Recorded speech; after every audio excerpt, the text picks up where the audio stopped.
Welcome to the Timescales Interviews. I'm Grego, your host. Today we have a very special guest, screenwriter, playwright, actor, and editor, the extraordinary Joseph Lidster. How are you doing today, Mr. Lidster? I'm all right, thank you. Yeah, no, I'm doing well. It's Friday evening here, so I'm very happy.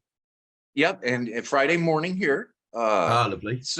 So I believe this interview is being conducted in California and United Kingdom. Are you currently in England? Yes, yeah, I'm in London, South London. I imagine you've probably got better weather than we do right now. It's all a bit grey and cold. We had sun during the week, and then yesterday was hail, and we've had rain, and then today it's just very grey and cold, very wintry today.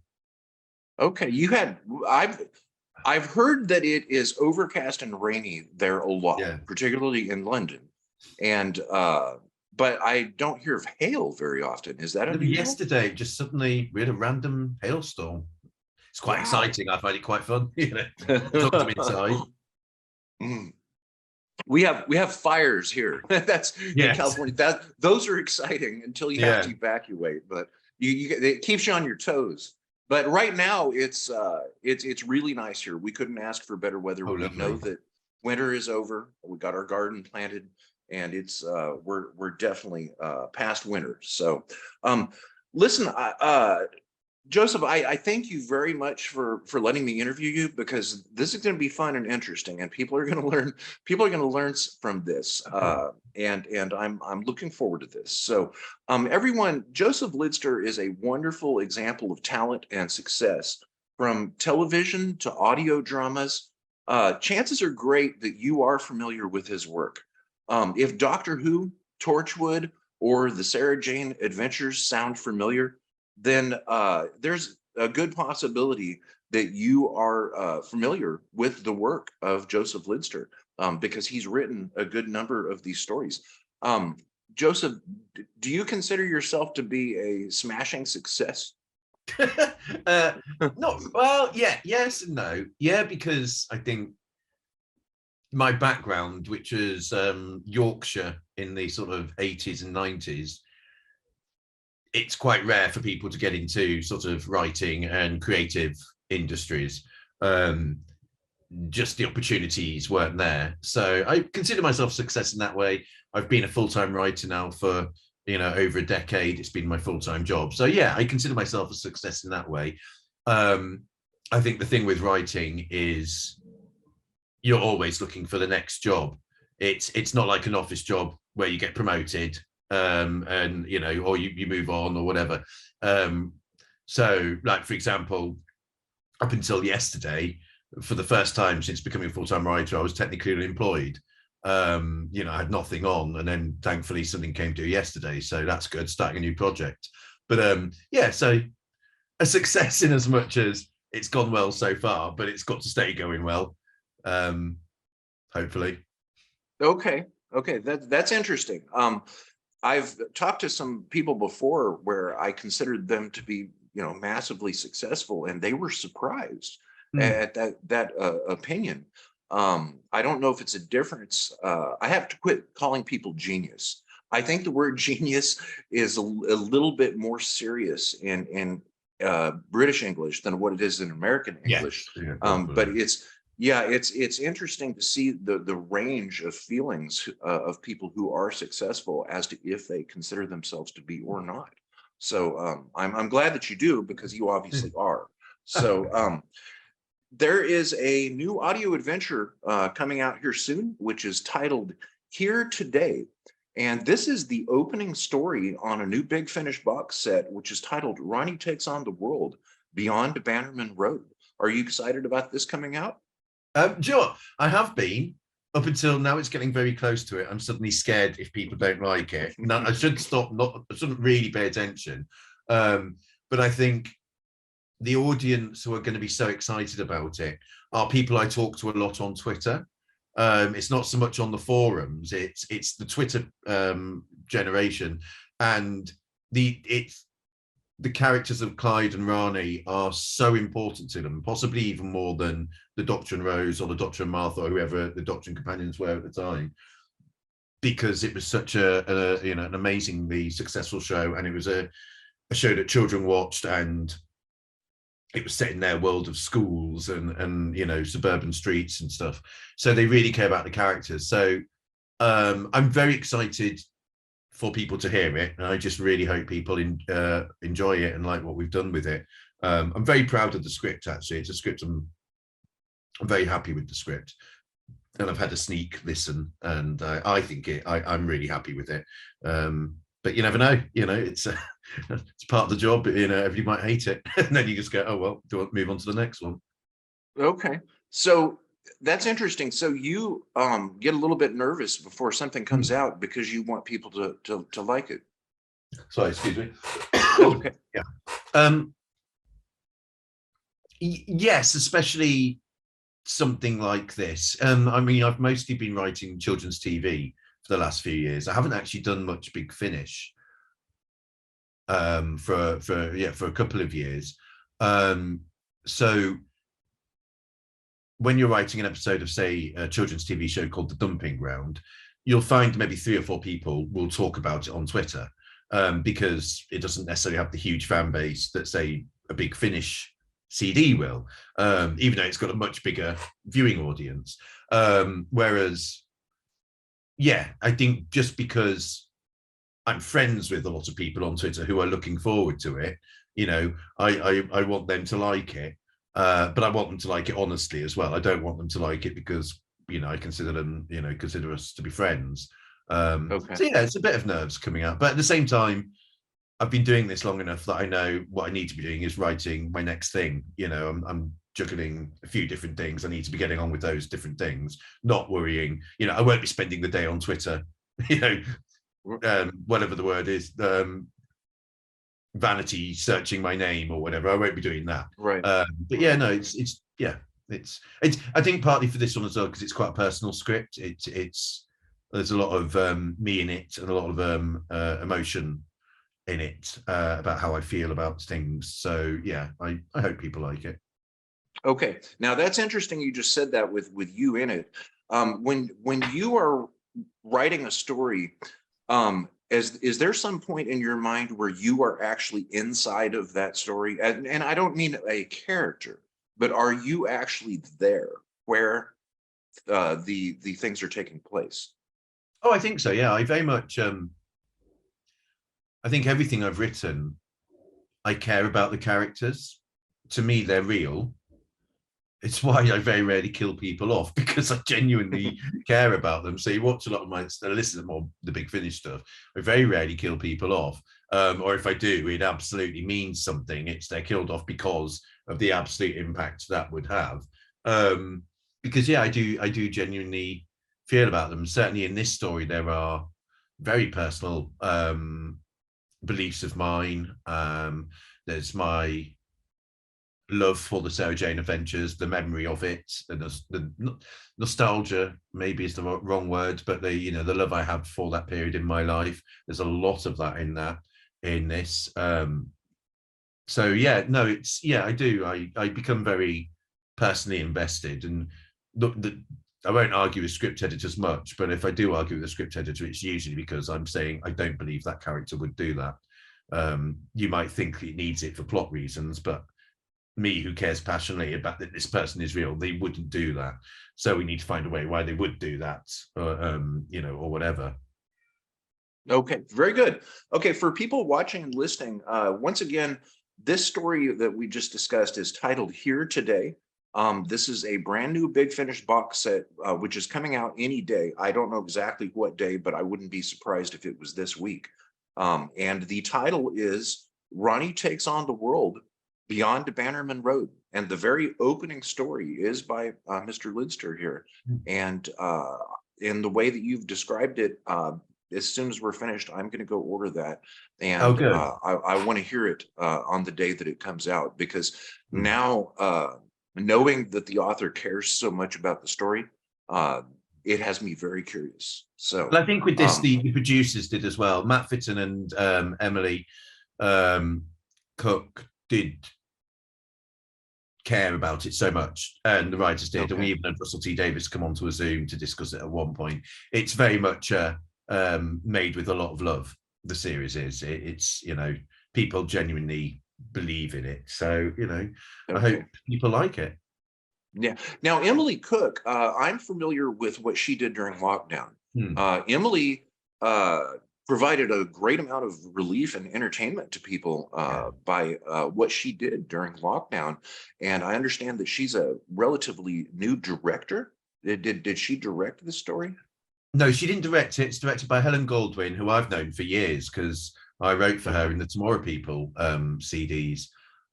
She's a brilliant, you know, actor, writer, director. I mean, I love Helen. And we've sort of slightly grown up together over the last 20 years at Big Finish. No, so Emily produced the series, and I think the series came about was because she persuaded Russell T Davies that it might be nice to do a farewell to Sarah Jane Smith. I don't think you called it a webcast. It was a, sort of a video that was put on Twitter and got everybody back. And, you know, it was recorded during the lockdown, so everybody was in their own homes and recorded it on their phones and stuff. It's beautiful. She persuaded Russell that'd be a nice idea. And I think through that, she sort of either persuaded Russell or Russell decided to change his mind that actually it might be nice to see the further adventures of the child characters from the Sarah Jane adventures, how they're coping with Liz not being around. And it is very much, it's set 15 years after Sarah Jane adventures. They're young adults now. They are, it's not sort of fitting in to anything. This is what it's like 15 years later. So yeah, no, I mean, Emily's just amazing and doesn't live too far from me. So we've seen each other socially a couple of times. And she's brilliant. She's such a very talented and dedicated. She's very, you know, hardworking is Emily. She's brilliant. Okay, very good. So she produced it. That's actually what I was thinking. Not directed, and then Helen Goldwyn directed it. Yeah, I've heard really nice things about Helen Goldwyn with a couple of other people that I've interviewed. She seems like a really nice, very talented person. Very talented. Yeah. So did you ever meet Elizabeth Sladen? Yes. Supposed to 4 or 5 times. The first time I met her was at the read through for my first story, The Mark of the Berserker. And that was lovely because I think it was only my second piece of television. You know, I was only in my early 20s. She knew she could, you know, she instantly called me over and instantly put me at ease and was lovely and friendly. And then we went to a television awards thing. We didn't win, but we got quite tipsy together, which was quite nice. They kept topping up our wine. So without noticing it, you were never finishing your glass of wine. So we got a little tipsy. That was a lovely night. And then, yeah, I met her each year. I'd go on set each year for one day and meet her. So the last time I met her was when she was filming the exterior of Bannerman Road scenes for The Nightmare Man. So saying goodbye to Luke. And I just remember having a lovely time of just me and her sat on, like, they're not deck chairs, are they? Whatever those chairs they get for on set. Me and her sat in one of those each, just chatting and sitting in the sun. And it was lovely. It was the last time I saw her, and it was a lovely, lovely time. Didn't you start writing Doctor Who stories for Big Finish in the early aughts for the print versions of books that were called short trips? Well, I actually started with the audios. I wrote an audio called The Rapture, and very soon after that, it's all a blur. There was a lot of things happened at once. But yes, then at one point, Jack Rayner emailed me to ask would I consider writing for the first Big Finish short trips book, which was called Zodiac. And I did, and I'd never really been interested in writing prose, but I really enjoyed it. I loved doing those short trips. They were a chance for me to push myself, but to be quite experimental with the writing style, and quite extreme. I don't think they'd be allowed now. They're quite sort of very much of its time, and very, yes, probably not all of them are family friendly. Yeah, yeah. That's what I love about them. Mm, uh, yeah. now, what I've always wondered is back when those books were being produced, were the writers instructed and told we want something a little bit more adult? No, I don't think so. I think it depended on who the individual writers are and what their styles were. So for me, I can't remember, when did these things happen? 2002, 2003. 2002, So I believe. 20 Yeah. years ago. Yes, I'd have been 25, 24, 25, 26. Um, quite a young writer, maybe maybe a bit angry, felt I had things to say, very interested in mental health and exploring the ramifications of that. Very interested in not, I wasn't necessarily political, but there's homelessness, there's care homes, there's things like that I explored.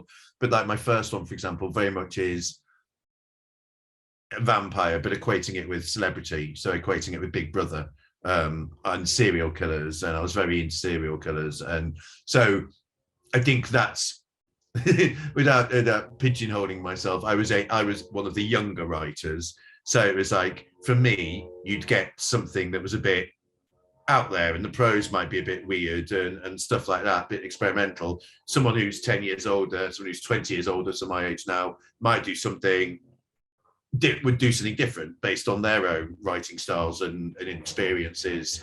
Um, and yeah, so I think it was more that they, it depended on which writers you got. People are Okay. different, different styles. Yeah. Okay. Okay, that's something I've always wondered about, because those stories right there, for people that want something a little bit more, I don't want to say grown up, something a little bit more, I guess the best word is adult. Yeah. Those are some books that people would enjoy, and that's, I Hmm. believe, the first time I was introduced to your work was when reading one of those. Oh, brilliant. And Oh. I enjoyed it. I don't remember what story it was No. right now, but I did enjoy it. And I remembered that name, Joseph Lidster. I thought, you know what, Oh, cool. I should take a look at more Hmm. of his work. Now, you wrote 3 of the TV episodes for the Sarah Jane Adventures, which aired in 2009. I mean, my God, man, that is historic. That is a Hmm. that is donating to not just British TV history, it's British cultural history. I Hmm. mean, that's amazing. I mean, how did it feel to see these stories on television after you wrote them and they went through the whole process of production and filming and all of that? I mean, did you feel accomplished, Oh, nervous? it was very exciting. Because it was only I did the episode of Torchwood and then did the Sarah Jane Adventures, and and you go into a room and there's all these people and they're already designing your monsters and they're already planning the location shoots and the costumes, and you don't even meet the actors at that point. You meet all these other people and you're suddenly aware that this thing you're writing, there's however many people working on it and judging it and doing that, and it's quite intimidating because they feel like they know what they're doing, whereas I felt like I don't know what I'm doing. This is ridiculous. At some point somebody is going to say, wait a minute, he shouldn't be doing this. But then it goes out, and yeah, it's very exciting. I had very young nieces and a nephew at the time, and so I was very keen that it would appeal to them. I knew who my audience were, and that to me was very important, that it was very much aimed at children, but challenging for them. It was about something. Mine were very much character led and would be about something hopefully quite important that would make the audience think and dream, and but also make them laugh and cry. So yeah, no, it was you did feel a big responsibility, certainly, yeah. And that's come back to me. I meet people now, because it is however many years later, I will meet a young actor, towering over me, gorgeous 6'2" man, and we're chatting away, and he goes, "Oh, by the way, you terrified me as a kid because I watched the Sarah Jane Adventures when I was a kid." You meet these people, and it's so like amazing to think that in the way that I have memories of stuff I watched as a kid, there's this whole generation of people who have memories of stuff I wrote. Wow, that's it. Is it ever surreal to you? Do you ever wake up in the morning and remember back and go, wow, I wrote 3 of those TV episodes? Is it just a normal thing for you at this point, or is it still something that holds a little bit of excitement for you?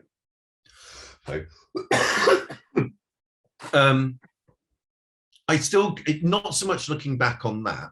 I mean, it was one of the best times of my life, but I still find it surreal when something goes out on the television and it has my name on the screen. That will never not feel odd. Because it just doesn't feel like somebody from my sort of background could have necessarily achieved that. But there is that sense of like, I've got to find the next job. I want to keep writing. I'm a writer. Yes, they were great times, but you can't live in the past. You've got to think of, well, what's the next thing I want to write? What's the next thing I want to do? I've been very lucky to be pretty much constantly employed. But it's not necessarily an easy job. It's not, the hardest job in the world, but it's a job you're always thinking. You have to do new things. You have to create new stuff all the time. So it is a hard job, but it's one you've got to get on with it. And so, yeah, I can't dwell too much on what I did in the past, but, I'm never going to forget it. It's one of the biggest things I've ever done in my life. And I am so incredibly proud of my 3 stories for the Sarah Jane Adventures. The Mad Woman in the Attic, the middle one, I think is still one of the best ever scripts I've ever written. And I might never top it. But the other 2 as well, I'm just incredibly proud of what I did. And, that I can write, sometimes it's nice to be reminded that you look at something like that and go, you wrote that, that's, it's pretty good. So, if you've got writer's block, just have a think back, and you did, there's this telly's gone out that this whole generation of people will always remember the Nightmare Man. Well, you created the Nightmare Man. It's an amazing performance, everything like that. But if it wasn't for your words, that character wouldn't exist, and there wouldn't be this whole generation of people who knows about it. So yeah, you can't dwell on it, but sometimes if you need to pick me up, it's nice to be reminded. There you go. That's beautiful. You had mentioned writer's block, and I was wondering where you say that you have to constantly be working the next job, not living in the past. Is writing something where you can actually flip a toggle switch and all of a sudden creativity starts? No, sadly not for me. I know, for example, that I think Stephen Moffat's very good for, he sits down at 9 and he works till 5 and that's it. But he's a genius. He can do that. I can't. I flail about hopelessly. Days will go by where I don't write anything. Then I'll go to the pub and write 4 days worth of stuff in 2 hours. Or I'll go to a mate's and suddenly right there, I'm constantly sending myself emails because I can sit there for the day and not think of anything. And the moment I go from a walk or get on the bus to go somewhere, my brain starts going, oh, well, wait a minute, what if and you start, messaging myself. So it's there. No, I'm all over the place when it comes to it. I try to be more structured these days, especially when I'm writing. At the moment, I'm trying to write some original material. And so very much sort of going, right, okay, you need a series plan and you need to do this, you need to, plot out the episode. But I'm very much, I just sit down and start, what do I think? What do I want to do? And just hope for the best. Okay, interesting. Now, you also wrote I think you just mentioned this. There was a Torchwood TV story, A Day in the Death, which aired in 2008. Now, in order for you to write a Torchwood story, were you a fan of Torchwood? And was this just an average day in life for you to be writing a Torchwood television story? It absolutely wasn't. I mean, it was my first TV job. It was the most exciting thing in my life. Nothing will ever beat that first time first I was commissioned to write an over commission, which is they would commission 15 scripts for a 13-part series. So if an episode fell through, one of us two would get made. And I remember discovering, kind of through gossip and stuff, that I was now a commission. So I was writing actual television. Now I've written for shows that I'm not necessarily a fan of, but I've become a fan of because I've watched them and gone, what's brilliant about the show? And I've really got into them. So I don't think you need to be a fan, but you need to care about the world. Okay. Luckily with Torchwood, I was a huge fan of series 1 of Torchwood. I was exactly the right target audience for it. I loved every moment of it. And so when I was asked, would I have a meeting with Russell T Davies and Julie Gardner with the potential of possibly writing something for series 2, I was able to sit there and blather on about series 1 to a ridiculous amount. So in that case, I was very lucky that I was a fan. It was, for me, my favorite show on TV at the time. I adored it. So it was great to be able to, it was so exciting. Okay.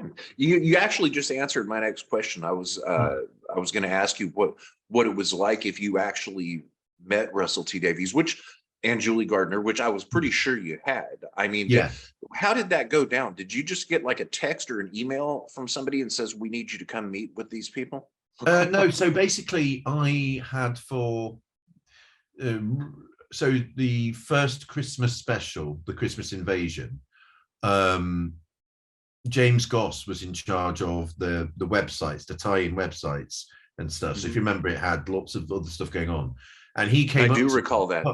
Yeah, and he came up to me in the pub and said he'd really liked one of my big finishes, a unit series, a story I'd written called The Longest Night.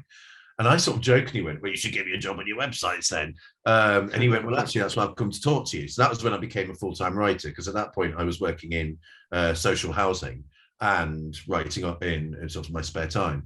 And so from the Christmas Invasion and then throughout series 2 of Doctor Who, I wrote all the content for the spin-off fictional websites. So Torchwood House, Deathly Vale from School Uniform. We created a whole community of websites for this borough of London.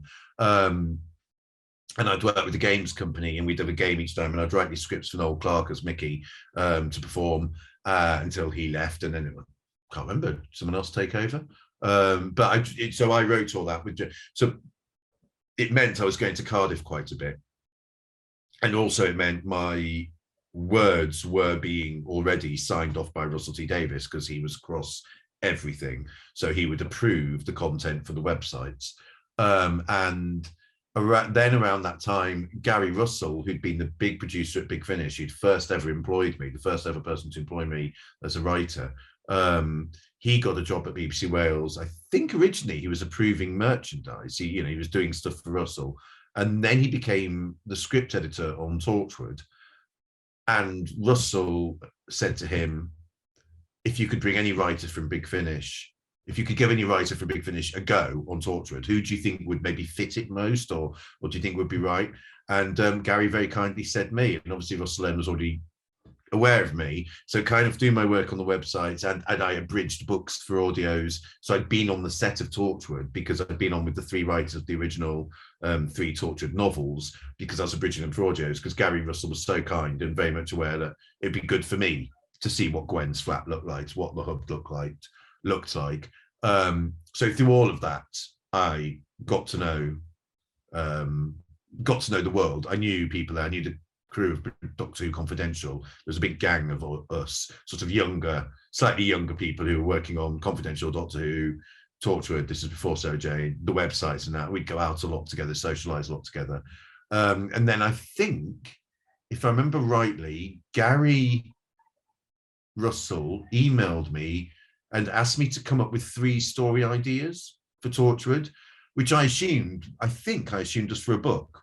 Or something. I think he didn't want to scare me, so he just said, "Come on." Might not. I don't know. But through that, it got me to meet Russell, and Russell and Julie met me, and I was very able to be very honest about Torchwood Series 1, and they could see I cared a lot about it.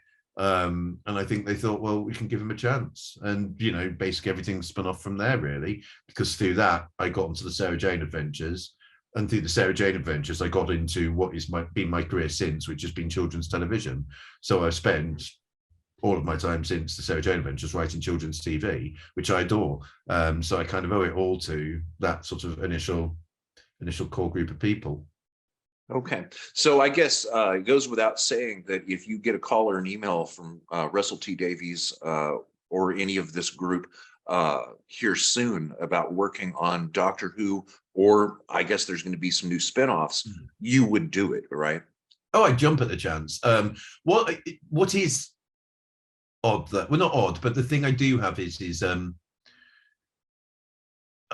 people kind of expect that Doctor Who would be my dream job, and it wouldn't be.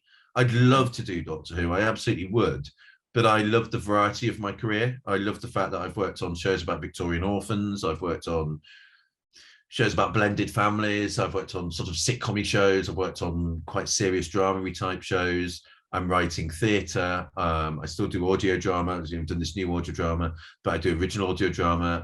I script edit for Big Finish. Just found out I'm being commissioned to write a theatre production. I love all that, and I think while I would absolutely obviously kill to write a Doctor Who, that would be such an exciting job. It's not the sort of, I haven't, put it this way, I haven't gone to my agent at any point and said, can you try and get me a job on Doctor Who? It's like, okay. I've done a lot of Doctor Who related stuff. I'd rather get a job on a soap opera or something like that, just so I'm constantly doing new things and meeting new people. But yes, obviously the thing for me was it'd be amazing to work with Russell again. You know, he's just such a genius to work for. So it would be amazing to work with him again. But yeah, we'll see. Going to see what happens, I guess. Okay, very good. I would like to see your name on the screen again. That would be really cool. Yeah. So you mentioned on Twitter recently that you have been watching The Twilight Zone. Yes, the original series, black and white from the 1960s. One of my favorites. Would you say that you are a fan of fiction or science fiction in particular? I don't think I'm necessarily a huge fan of science fiction, but I enjoy the sort of family-friendly science fiction. So I think I loved Doctor Who, and then Doctor Who stopped. And then in Britain, we got Star Trek The Next Generation on BBC Two, and we had Quantum Leap on, was it Tuesday evenings, and then The X-Files came on. And I loved that sort of stuff, but I think it's the escapism of it I loved, and the originality of those stories, rather than necessarily the sci-fi element. Because a lot of the Twilight Zone, which I'm watching for the first time, isn't particularly sci-fi. I love a good short story. I absolutely adore a short story where you go in, bam, job done. I love psychological horror. I love mysteries. So I think my love of psychological horror, mysteries, strong stories, it's almost a coincidence, but yet those things are in the sci-fi shows I love. That's, so I've never watched Battlestar Galactica. I'm sure it's very good. I don't watch, somebody will go, everybody's watching, was it Gattaca or something else? And it's, I don't really watch that. I watch the Star Trek stuff that's being made now, but mostly out of love of Star Trek The Next Generation and Deep Space Nine and stuff, rather than out of love for, here's new science fiction. So it's odd, because if you said am I a big fan of science fiction, I'd probably say no. If you asked me to list my top 10 TV shows, there's probably about half of them are science fiction. So I guess I am. It's just, okay. I'm not into spaceships. I don't care about spaceships and robots and things like that. I just happen to like series that feature those things in. Like my favorite episodes of Next Generation are things like Remember Me, which is just a mystery of where are the people disappearing to, and I loved all those kind of those episodes. Possibly more than the big pew pew spacey adventure one. I'm not a huge fan of Star Wars, for example. So yeah, it's I love science fiction. I wouldn't necessarily say I was a huge fan of it, if that makes sense. Okay, that does make sense. Have you watched Voyager by any chance? That's Voyager was the one I gave up on. Voyager was the one I gave up, really? Because that was when, was that uni then? was I heading to uni? Maybe, probably it was. And so we didn't watch that much telly anyway. Okay. But I wasn't a huge fan of it, and realized I was watching it out of what's the word? I was just watching it because I watched it. I wasn't enjoying Okay. it. It's actually what I am loving it is it's Captain Janeway's popped up in. She's in Prodigy, Right. which I adore. Star Trek Prodigy is an amazing TV show. It's one of the best things they've done. Be surprised if she doesn't pop up in Picard or something like that at some point. And I love her, so that's sort of making me go, maybe I should go back and watch Voyager again someday. Right. With another Well, go. The Next Generation was my Star Trek, probably because of my age at the time and when it came out, and I thought that The Next Generation could never be outdone. And then I met my wife, who's from Japan, and she watched Voyager when she lived in Japan. And we started talking about Star Trek right when we first met. And she said, "Have you seen Voyager?" And I'm like, "No, I watched a couple of episodes. I just couldn't get into it." Well, she convinced me to do it again. And we binge watched that last year. And I'll tell you what, the character development in it is superior to that of The Next Generation. So really? I think if you were to skip the first 3 seasons of Voyager, if you don't have to be a completionist, and if you started watching around season 4, I think you might enjoy that. So I might give it a go when all the current batch have ended. I might miss a bit of Star Trek in my life, so maybe I'll give Voyager a go. Yeah. Okay, cool. I hope that you will enjoy that. All right, we're going to shift gears here. We're I think I had estimated about an hour for you, and we're getting pretty close to that. So I want to shift gears into a couple of other things about your writing background. But first, another thing on Twilight Zone that I have to ask. You mentioned that you enjoy watching things or consuming stories for escapism. Okay.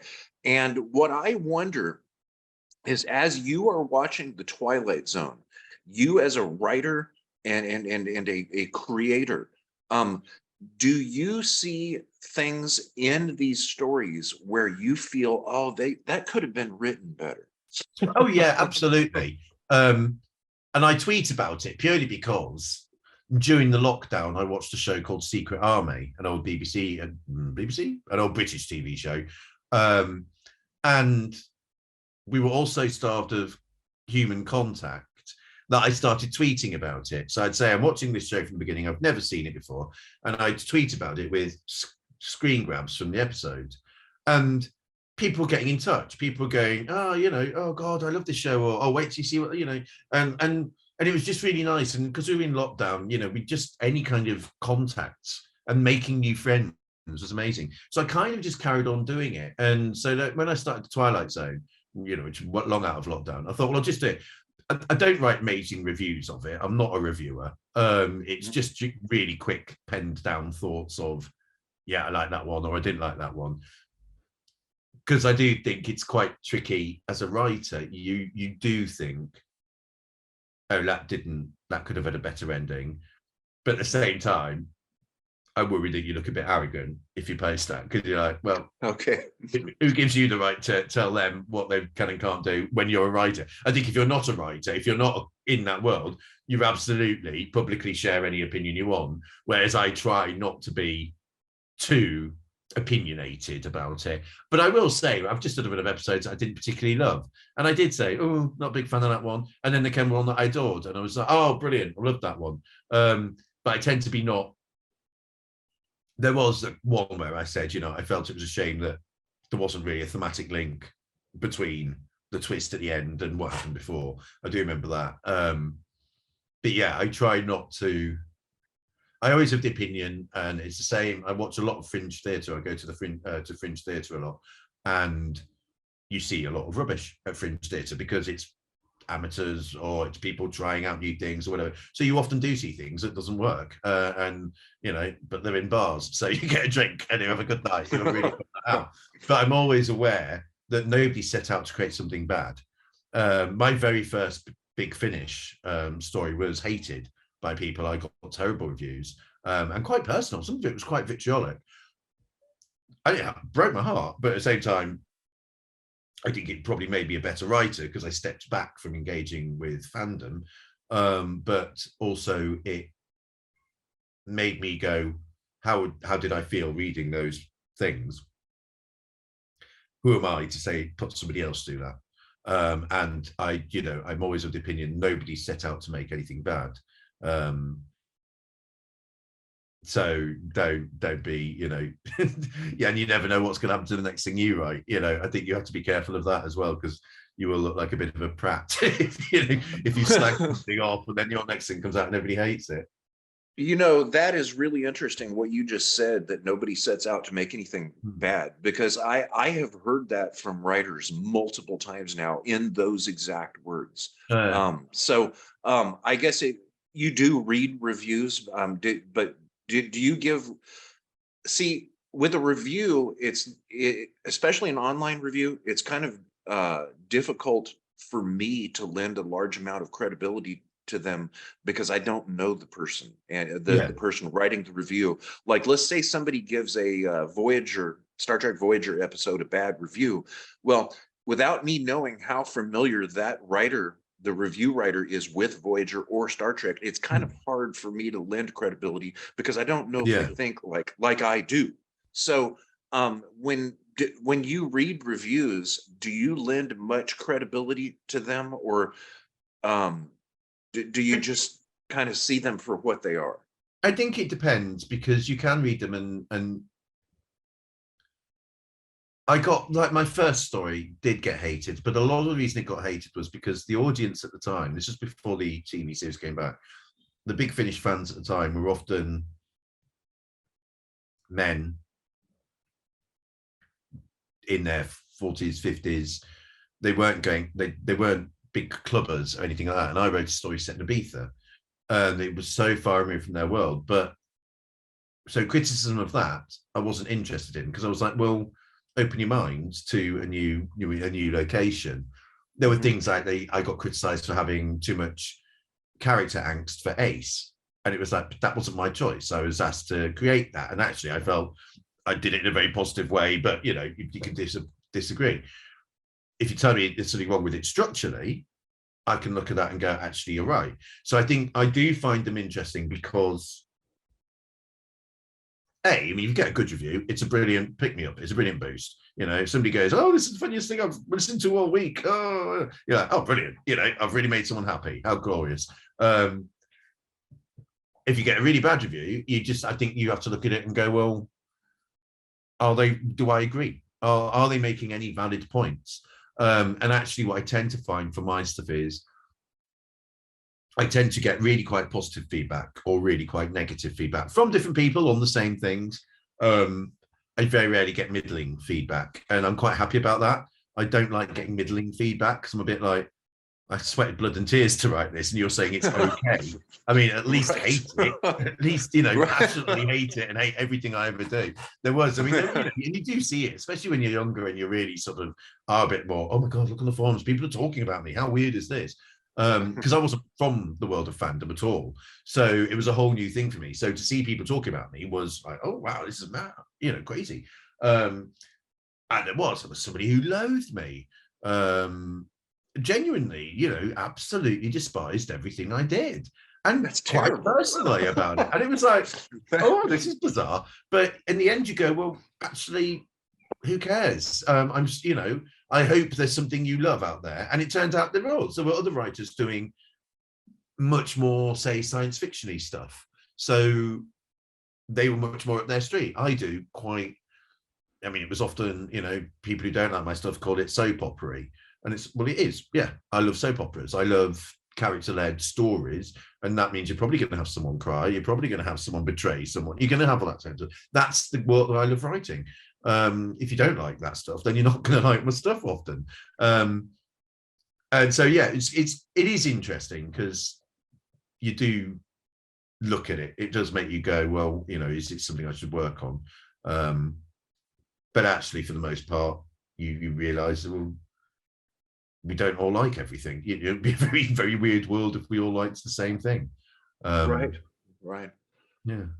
Now, I think you mentioned that you started writing around your 20s. And one question that I'd like to ask people is if they had mentors, such as teachers or peers around them that gave them encouragement towards creative arts.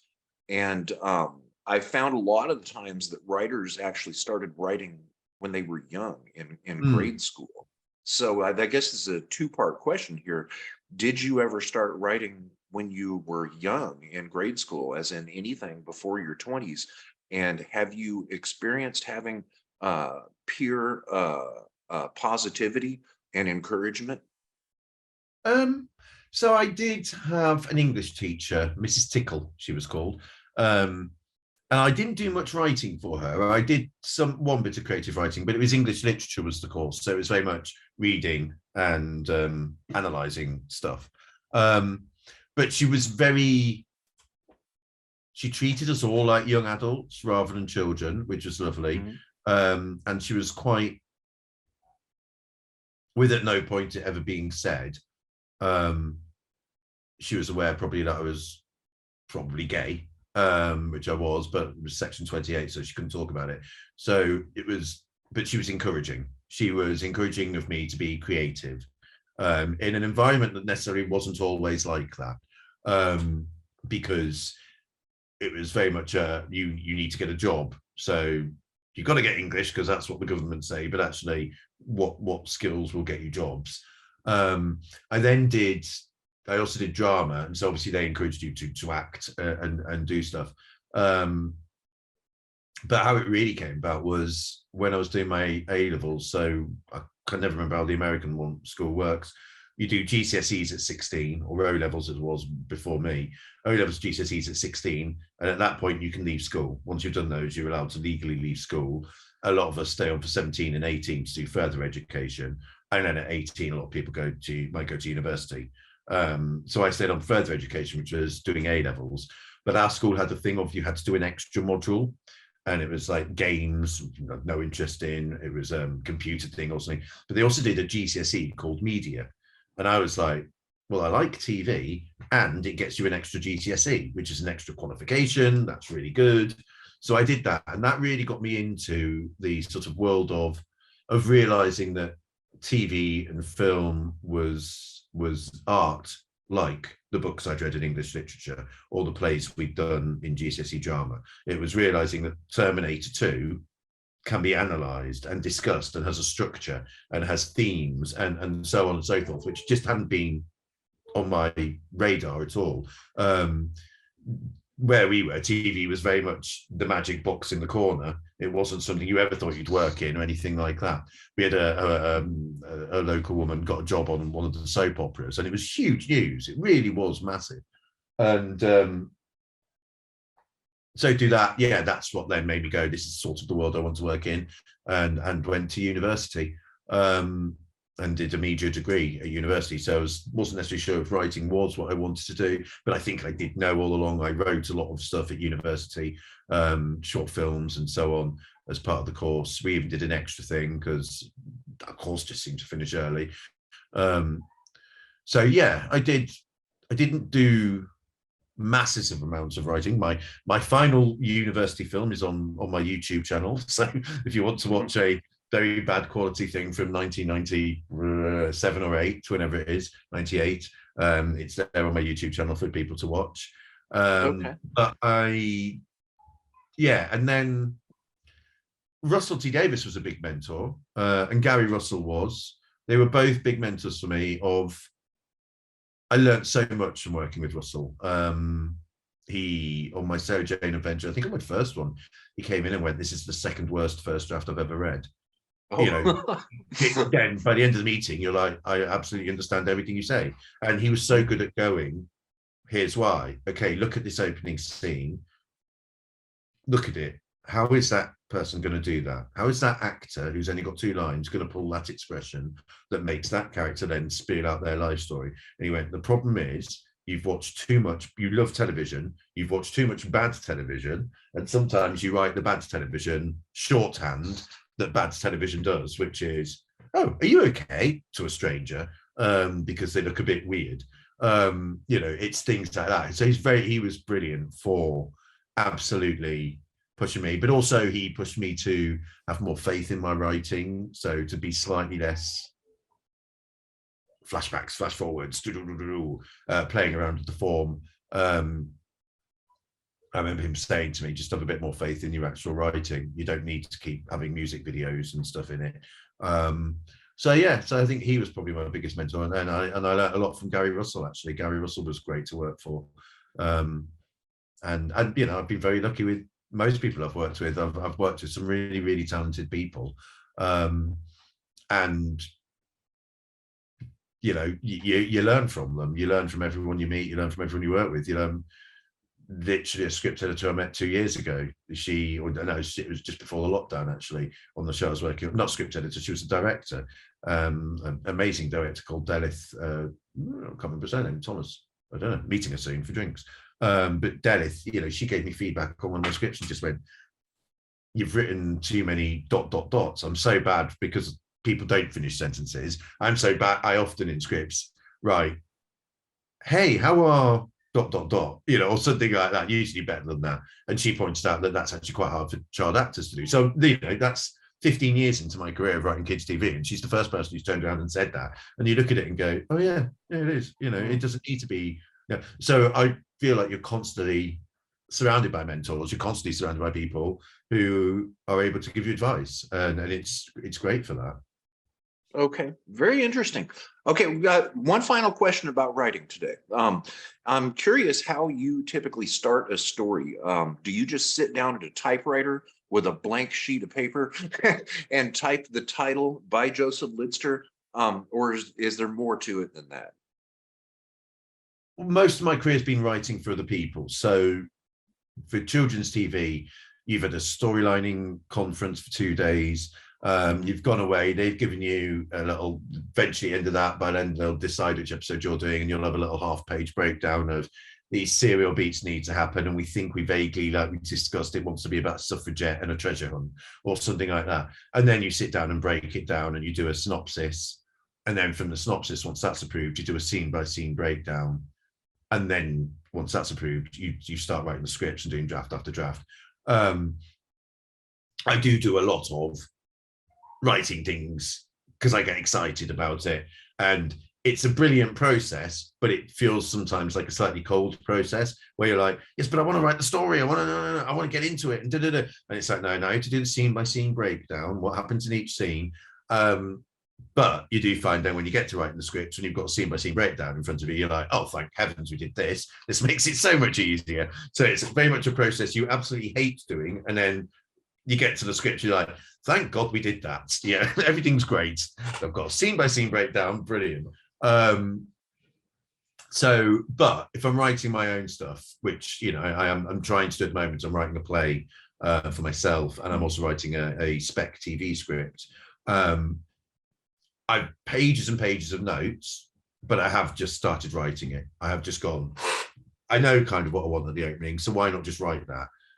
At some point, not too late into it, I will sit down and go, okay, what are the characters' wants and needs? Where are they going? What's this? What's the serial arc? And and I'll need to do more of that for writing it. But sometimes there is something very rewarding about just sitting down and going, I know I want this scene to start I know I want a clubbing sequence in 2005, and then it cuts to 20 years later. Well, I know I want that. Why not write it?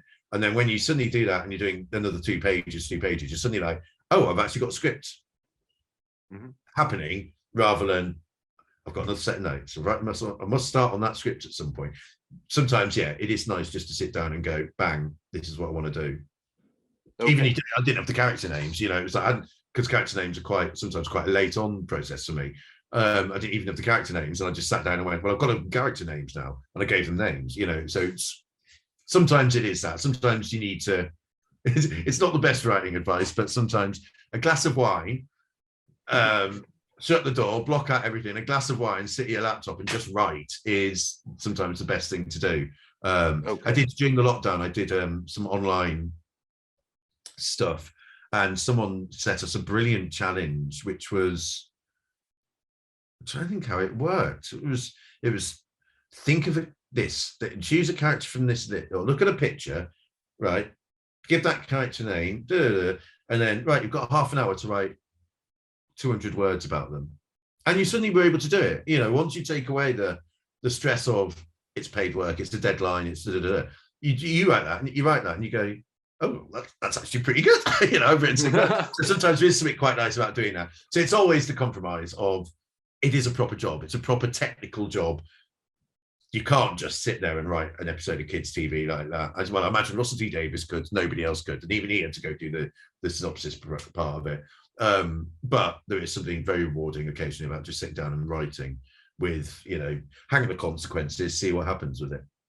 Gotcha. Okay. And, while I have you here, I want to tell you thank you for everything that you did during lockdown, because that is, time is money, and you, I assume, don't write everything for charity, but for you to give your time and to help other people that needed escapism at the time is greatly appreciated. I'm sure that I'm not the only one that feels that way. So it helped keep me sane, helped me. It was good for me to have, stuff to do and be involved. I like meeting new people, and that was the hardest bit for me for lockdown, was not meeting new people. And not seeing my friends, but also not or my family, but not seeing new people. And I found that anything creative like that, any quiz people did where you just meet new people. I joined a movie club. I started a movie club. There's a book club that's still going on. Anything like that. I haven't met any of the people at book club, but we see each other every month online. And we started that during the lockdown. And I think anything like that just helped kept my brain from sort of liquefying. Right. Yeah, crazy times. I'm so glad that we've moved beyond that. So we're gonna wrap it up here, but I just have a couple more short questions here. As far as your educational background, did you take writing or any other form of arts in college by any chance? No. So at university, I did media studies. So it was very much we had to learn the history of newspapers. We had to do all that. We had to do print media, but at the same time, we were making short films. We were learning the history of TV. It was kind of a broad everything. It was really useful. How to format a script, how to record a radio play, how to. This is how old I am. It was the first year we were still using non-digital editing. It was tape-to-tape editing. So everything looked awful because we're not a technical person at all. The moment we got Avid in second year, and the moment we got anything like that, I was like, oh, this is easy. I can do computers. So no, I did media degree. It was great. The one thing it doesn't do is tell you how to get a job. So you sort of leave it going, oh, what do I do now? So I went to Newcastle and did telesales, but then started to write for Big Finish. Okay, cool. Now this right here, this question is something which is integral in this entire interview series. Excuse me, I was actually very surprised to start hearing the answers to this here question. Every single artist that I've ever interviewed has one thing in common, and it's called rejection. And apparently there is no one except for maybe Stephen King or Neil Gaiman that has a Midas touch where everything that you do just instantly turns to gold. So what I'm wondering is, have you had projects or jobs that you were aiming for that didn't work out, or they were not accepted, or they were flat out rejected or even ignored? And if and when that happened, how did you deal with it? I mean, the second show I was doing after the Sarah Jane Adventures, so the second show where I didn't know anybody on it, I got sacked from. Didn't even get to script, I got sacked from. And I phoned my agent and I was like, I've been sacked. They said it wasn't working out. And my agent had to go, that's fine, that happens. That's part of the job. Don't worry about it. It's not you, it's them. It's both of you. So that, it is something that happens. But I mean, it just happened recently. I met a producer with the look of to look at adapting a book for television. We got on like a house on fire. I had the book, I had pages of notes on it, got on like a house on fire. Absolutely 100%, we want to do this. I then have a meeting with the production company that she's going to work with, and the meeting just did not go well, and they chose another writer. heartbreaking, because you're like, hey, I've put all this work into it and thought and passion into it, but again, it's nobody wants to do anything bad. They have to go with the writer that they think is best for it. I've made and what I do is I go, well, what's the positive side of it? The positive side of it is they both the producer and the book. Sorry, the positive side of it is that both the producer and the production company have said, do come back to us with ideas for new things. I've made contacts. The producer is brilliant. I'm definitely, hoping we stay in touch. I've got something out of it. I had an interview. Well, an interview is always a learning process. And I think that's kind of how you have to treat it. You have to go, what was good about it? Move on. What's the next thing? Okay. So by not doing that book, what actually that means is I've got more time to work on my spec scripts, which are important. But a spec script, which is the thing that they send to my agent will send to producers. My spec script's 20 years old. So she wants me to do a new one. Well, you don't have the time because you're doing paid work on this. You're doing that job. You're doing that job. So it's not important. Well, if I'm not adapting this book, I can work on my spec scripts. So you just have to go, what's the positive side of it? I mean, I'm not lying. I went out and got very drunk. And then after that, it was like, right, what's the positive side of it? How do we move on? I think that's got to be your opinion. I think that's just got to be life generally. But I do think it does apply, especially to being rejected like that, because it does feel personal, because an element of it is personal. They're not rejecting me on any writing I've done. They're rejecting me from having met me, and you do go, well, and it's not, they're rejecting you on your CV, they're rejecting, and what it is they've just found somebody they think suits it better, which is good, because you want the project to be a success. I don't want them to fail by choosing me as the wrong person. And guess what? Another job's just come through. So yeah, it swings and roundabouts. You just have to live with it. It's part of the job, Okay, very good. So to anyone young or old that will look at this interview in the future, to learn from you, and to basically pick your brain by listening to your answers, and if they're looking at your long string of successes for inspiration, perhaps, what is the best advice that you could give in just real simple terms? I always say the same things, which is, one, just go out and do stuff. Have jobs. I had to work constantly throughout university. I was a waiter. I was everything. I was a pig farmer at one point. I've done all the jobs. And you know what? If you ask me what I think I'm good at, it's dialogue. And why am I good at dialogue? Because I had jobs. I was a waiter for years. I was doing that. Other people on my course, because they came from wealthier families, during the summer between university, they'd make short films. Well, what they were doing was mimicking, it was Quentin Tarantino was the big one at the time. So they were mimicking Tarantino. They weren't experiencing the world themselves. So my advice is always just go to it. If you're invited to a party, go to it. If you're shy, go with somebody. But you've got to meet people. You've got to get out there and live your life. And the second thing is, you need other people to read your writing.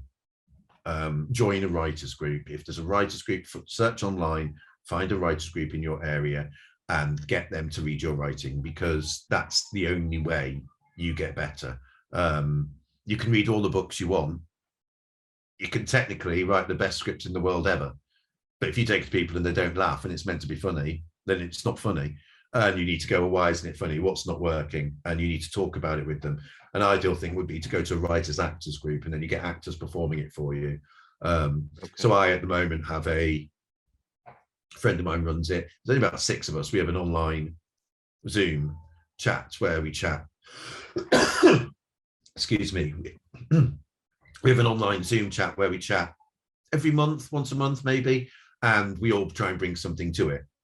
And everybody else will read your script, and then you go, what notes have you got? What feedback have you got? And you, from hearing them read it, you're not looking at it on the page. Somebody brings prose, so it's not even about bringing a script. It's about bringing writing, and you getting to hear your words come out of somebody else's mouth.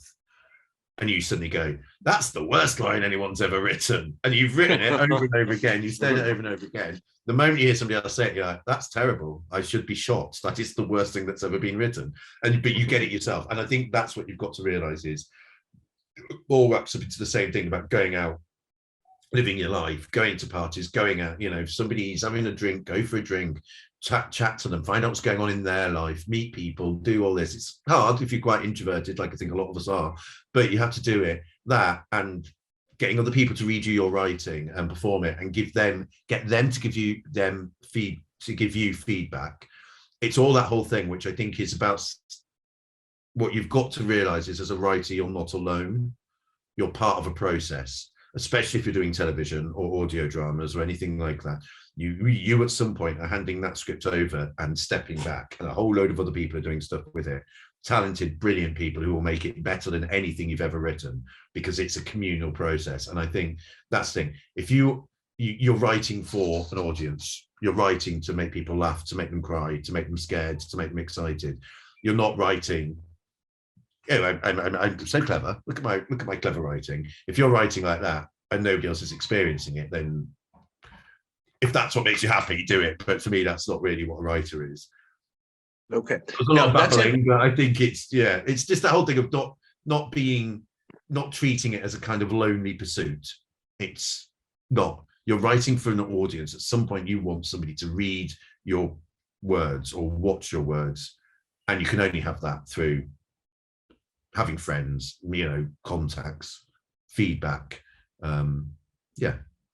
Okay. Now, what's interesting, and I think I already know what your answer is going to be to this next question. I'm not sure. It'll be interesting. A good number of writers that I've interviewed, I've asked them, what do you do in your spare time? And they'll say, I write.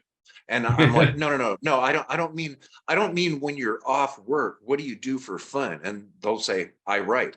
So it seems like a lot of people that are focused on particular areas of arts, it really is all that they do. So for work and for fun. So what I'm wondering, do you have any secret hobbies like skydiving or stamp collecting? What do you do besides write?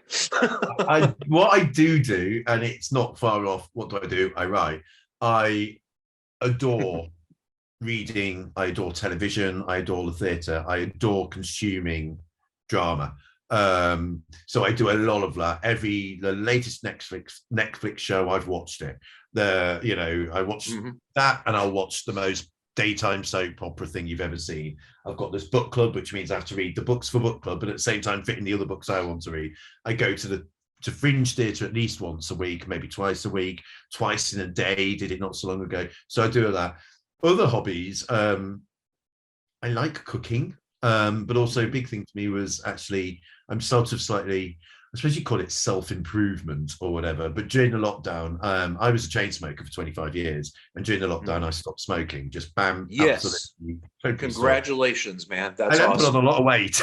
So actually, a lot of it is I do 20 minutes brisk walking every day. I'm watching what I'm eating. I've really cut down, very rarely eat meat now. I don't think I'll ever necessarily be able to be a full vegetarian, but I eat fish constantly. And that means there's only so many ways you can cook salmon steaks unless you find a new way to do it. So that's kind of a big thing for me, is I'm doing a lot of that. I'm starting yoga again. I'm doing a thing called Doombox.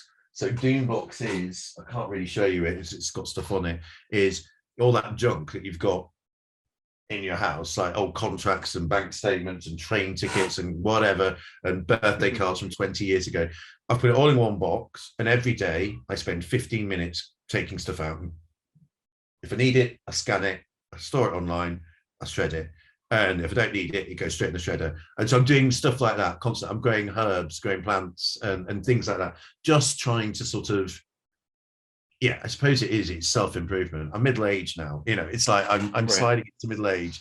I don't want to, not have so much going on. I want to have a joyous life. So if that means going for a walk for 20 minutes, then I'll go for a walk for 20 minutes around some very boring streets near me. They've seen me every day for about the last three and a half years of just me striding down the street, listening to dance music. It's not skydiving, but I would go skydiving. Well, you would. Skydiving, I wouldn't do a bungee jump. I'd never do it. A bungee jump would terrify me, but I would skydive. Okay. Yeah, I don't think I'd do a bungee jump unless there was a backup. There would have to be two cords, and not just one. Yeah. So I'm surprised that you said you're middle aged because you look very young. I thought that you were probably still in your mid-20s or something like that.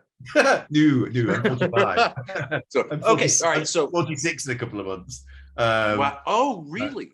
Yeah. Okay. Wow. Apparently, Okay. gin pickles you. Gin keeps you looking younger, so I need to stay drinking the gin. Gin. Yeah. No. Okay. Yeah. Thank you. Okay, so I noticed that British people, we are almost done here. I noticed that British people, more so than Americans, are big on charity. And I know that you gave your time unpaid during lockdown to help entertain some of us, and it sounds like you enjoyed it too. So I do have to ask, do you have a favorite charity in England that you like? The moment it'd be cancer research, just because there's a bit of cancer in not me personally, but people I know have cancer. So at the moment, it would be cancer research. Cancer. Okay. Yes. Okay. So wrapping it up here, do you have let's see here. When did you start watching Doctor Who, and who's your doctor? So I definitely remember the Malice from The Awakening, terrifying the hell out of me, but I did not remember the Doctor. I don't remember any of that. I just remember I saw years later a picture of the Malice and went, oh my God, what's that? I had nightmares about that. The big green church wall monster. So my first real memories are of Terror of the Vervoids, which scared the hell out of me. So I have a vague memories of that, but it's Sylvester is my doctor. Yeah. So basically I'm very much of that generation of I hit 12 and Doctor Who ended. So I went to the New Adventures. So yeah, I suppose Sylvester and Sophie would be my team. But I am a huge fan of Chris and Billy. I think that first year, that 2005, 6, whatever it was, the first year. I mean, it's all brilliant. That first year, I just think is magical television of Rose and the Ninth Doctor. I think it's just glorious. It's such a brilliant, two amazing actors with these two amazing characters. So yeah, but I love it all. I'm very much, you stick an episode on in front of me. They've just put out a Blu-ray of one of the John Pertwee seasons, and every time I see John Pertwee and Katie Manning on screen together, I'm like, oh my God, they're the best people ever. I adore these people. So yeah, I suppose Sylvester and Sophie, but Chris and Billy would be my top tier. Okay. Companion. Interesting. Were you watching Rose when it came on live? Yeah, no, definitely. Yeah. Oh God, crikey. Okay. Yeah, very excited. We'd go to the pub afterwards. A bunch of us in South London, Doctor Who nerds. We'd go to the pub, like not new fans, but that was the exciting bit, was realizing other people on the train were talking about it, and you being like, but you're about 12. Why are you watching Doctor Who? It's not, realizing it was becoming this huge thing. But yeah, we'd go to the pub, one of the pubs in South London, about sort of 8 or 9 of us, and we'd all just sit around and just talk about it. Very nerdy behavior, but it was great. And just talk about, and it was just astonishing. It's so funny that's in the past, because to me, it's just such a fresh, amazing, brilliant series, that 2005 series of, wow, that's how you do Doctor Who in the modern day. It's astonishing, really. Right. Okay. All right. Well, according to my clock, we have ran considerably over this hour. Sorry, that'll be me babbling. And no. We can go for 3 hours if you want to. But, listen, I wanted to tell you thank you. For me to be able to interview you is surreal. And I do consider it a massive honor of a lifetime. Back when I first was introduced to your work, like I told you before we started the interview, I would have never imagined in my life that a couple of decades in the future we would have video phones, and I would be able to talk to you and ask you some questions like this. So I want to tell you thank you very much. You're very kind, very generous, And people go out and order Mr. Lidster's newest work from Big Finish. And it's going to be out here in just a couple of days. His story is called Here Today. It is the opening story on the new Big Finish box set, Rani Takes on the World Beyond Bannerman Road. And last thing I want to ask you is that here very soon, Doctor Who is going to be returning to television, and from where it started. And I'm wondering, are you excited about the return of Russell T Davies, which some of the fans have coined RTD2, and of course our new Doctor Ncuti Gatwa? Yeah, so excited. I loved, what we've had since Russell left. I was a big fan of the fam, huge fan of the fam. That original Jodie Bradley, Yaz, and Toysin. I loved all that. Great. Now it's being relaunched again. It's what Doctor Who does, and I don't know anything about it beyond what's been released, but it sounds to me like it's doing a bit of a going back to that 2005 series of young woman, contemporary Earth, surrounded by brilliant family and friends, and then this amazing space-time alien crashes into her life, and it's just going to change everything. Yeah, really excited about it. I'm always excited about new Doctor Who. I think having grown up in the world, having lived through the wilderness years, where you were just like, oh, finally. Now you're just like, I can't believe it's back again. I'm looking forward to being spin-offs. I hope there are more spin-offs, which I know has been talked about, because I love the spin-offs. I was very lucky to write for two of them. But big fan of Torchwood and Sarah Jane Adventures. So I think that's a brilliant way of telling different types of stories in the same universe, which is very exciting. Okay, very good. What did you do during lockdown? Did you read or did you write? I'm sorry. Not during lockdown. Through the wilderness years is what I meant. Wilderness years. Well, I was at school and I was getting older, so I bought the New Adventures. So I've got all the New Adventures and the Missing Adventures, and I think I got most of the BBC books, and I sort of gave up because I went to university and was skint. And we did have you'd have the occasional spin-off video, and I remember adoring Downtime. I don't think it's necessarily the greatest thing ever made, but it was so exciting because it's such a different world. What I'd seen Sarah Jane Smith in about 3 different stories that we'd rented from the library, or my mate had, so I borrowed his VHS tapes of them. She was still this magical, amazing creature. They all were. And so to see her and Victoria Waterfield and the Brigadier, now I know he's in lots of the 70s stuff. So to see them in this new story with modern music, or, contemporary music, was really exciting with Downtime. And so there was the other stuff going on. The one thing I didn't really get into was Big Finish. Bizarrely, not bizarrely, I was skint. I'd finished university, was living and working in a city and doing telesales. And going out a lot, frankly. The money I was earning was going clubbing. So I didn't really do much Big Finish. I'd get one for Christmas. I'd had one on my Christmas list, and then got really into Big Finish because they'd be doing some amazing stuff. But yeah, no, it was the books for me. I didn't know any Doctor Who fans. It was just quietly to myself. Would read a book every month. Okay, very good. All right, awesome, Joseph. Thank you so much. No worries. Thank you. See you. Oh. Was there anything that I did not ask you that you wanted to say or answer? No, I don't think so. Okay. Follow me on Twitter if you want. If you're not following me on Twitter, I'm on Twitter. Yeah. No, I think covered everything. Okay, perfect. We'll go ahead and put a link down for people that are watching this on YouTube. We're going to put a link directly to the new Big Finish box set, so people can go out and order that. Yeah. Cool. And then we're going to put a link to your Twitter also. Do you have a website? No, but if you go to my Twitter, there's do you know Linktree? There's a Linktree link on it, which links to my YouTube and Instagram and stuff like that. One day I'll do a website, but yeah, at the moment I'm trying to redo my LinkedIn page, and that's hard enough. So gotcha. Okay. I'll just do a Linktree, then nobody can find me.